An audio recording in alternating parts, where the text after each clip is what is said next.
Good morning all of you. हम अपना part 21 न्यायपालिका शुरू करेंगे। हमने इसमें सर्वोच्च न्यायालय का अधिकार क्षेत्र में प्रारंभिक क्षेत्राधिकार कर लिया है। अब हमें करना है सेकंड, अपीलीय क्षेत्राधिकार। अपीलीय क्षेत्राधिकार क्या है? सर्वोच्च न्यायालय उच्चतम न्याय का निकाय है। यह उच्च न्यायालय के निर्णयों के विरुद्ध अपीलों को सुनता है तथा अपने स्वयं के निर्णय पर भी पूर्ण विचार कर सकता है। यह निम्नलिखित मामलों में अपीलें सुनता है। तो देखिए, अपीलीय क्षेत्राधिकार क्या है। जैसे मान लीजिए जो उच्च न्यायालय हैं किसी भी राज्य के, उसके द्वारा कोई अपील दी गई हो या उसके खिलाफ कोई अपील दी गई हो, या फिर जैसे सर्वोच्च न्यायालय इसके खिलाफ भी इसमें अपील दी गई हो, तो क्या किया जाता है, उन पर दोबारा सोचा जाता है। सर्वोच्च न्यायालय दोबारा अपने निर्णयों पर सोचता है खुद, और उच्च न्यायालय की के खिलाफ जो अपील आती है उसको भी वो देखता है। ठीक है। पहला, जब कोई उच्च न्यायालय या यह प्रमाणित करे कि उक्त मामला सर्वोच्च न्यायालय में ही विचार करने के योग्य है। पहला केस अपीलीय क्षेत्राधिकार का कौन सा है कि जब क्या करे, उच्च न्यायालय ये बात कहे कि ये जो मामला है ये उच्च न्यायालय मतलब सर्वोच्च न्यायालय में ही देखा जाना चाहिए, तब इस अपील पर भी ये काम करता है सर्वोच्च न्यायालय। दूसरा, जब कोई उच्च न्यायालय किसी आपराधिक मामले में निचले न्यायालय द्वारा मृत्युदंड की सजा के निर्णय को बदल देता है।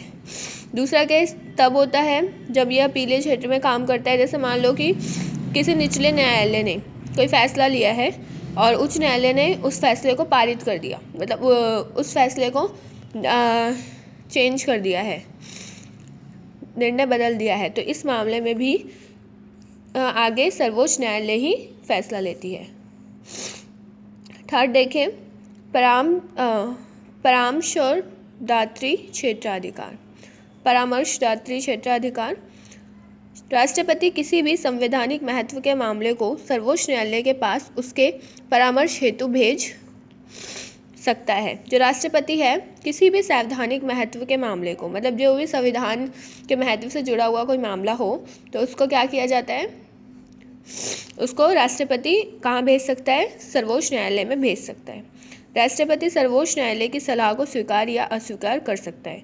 जो राष्ट्रपति है वो सर्वोच्च न्यायालय के जो भी फैसला होगा उसको स्वीकार भी कर सकता है, या सलाह है, या फिर अस्वीकार भी कर सकता है। तो ये सर्वोच्च न्यायालय का क्षेत्राधिकार है जिन्हें आपने अभी पढ़ा, प्रारंभिक क्षेत्राधिकार, अपीलीय क्षेत्राधिकार और परामर्शदात्री क्षेत्राधिकार। इसको आपको नोट्स में एक लाइन में लिखना है कि परामर्श क्षेत्राधिकार क्या होता है। आप ये लिख के और सिर्फ एक लाइन में से एक्सप्लेन कर दीजिएगा, और वैसे ही इनको भी, दोनों पॉइंट्स को। सर्वोच्च न्यायालय के कार्य। सर्वोच्च न्यायालय के क्या क्या कार्य होते हैं? पहला, सर्वोच्च न्यायालय हमारे संविधान का संरक्षक है। यह उन सभी मामलों पर निर्णय देता है जो संवैधानिक कानून के किसी भी बिंदु से संबंधित होते हैं। यह संविधान की व्याख्या करता है। यह संसद अथवा राज्य विधानसभा द्वारा बनाए गए किसी कानून को अवैध घोषित कर सकता है यदि वह कानून संविधान के विरुद्ध हो। तो सर्वोच्च न्यायालय के कार्य क्या है? सर्वोच्च न्यायालय हमारे संविधान का संरक्षक है। हमारे संविधान की क्या करता है? ये रक्षा करता है।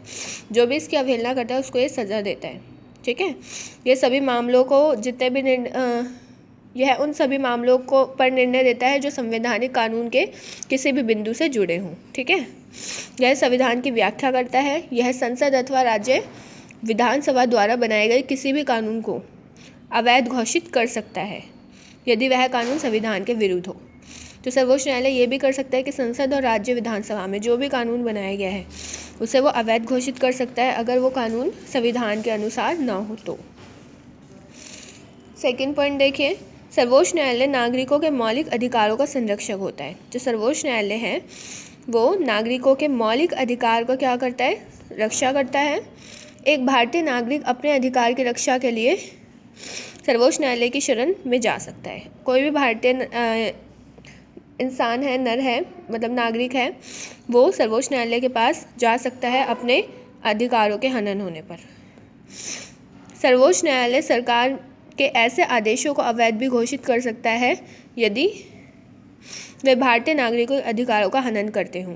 सर्वोच्च न्यायालय उन आदेशों को भी सरकार के अवैध घोषित कर सकता है जो संविधान के अनुसार ना हो या फिर जो नागरिकों का उनसे अधिकार छीन रहे हों। ऐसे आदेशों को ये अवैध घोषित कर सकता है। अभी हम इतना ही करेंगे क्लास, आगे हम नेक्स्ट क्लास में करेंगे। Thank you all of you for listening me. Video को लाइक, सब्सक्राइब और शेयर करना ना भूलें। बेल आइकन ज़रूर हिट करें।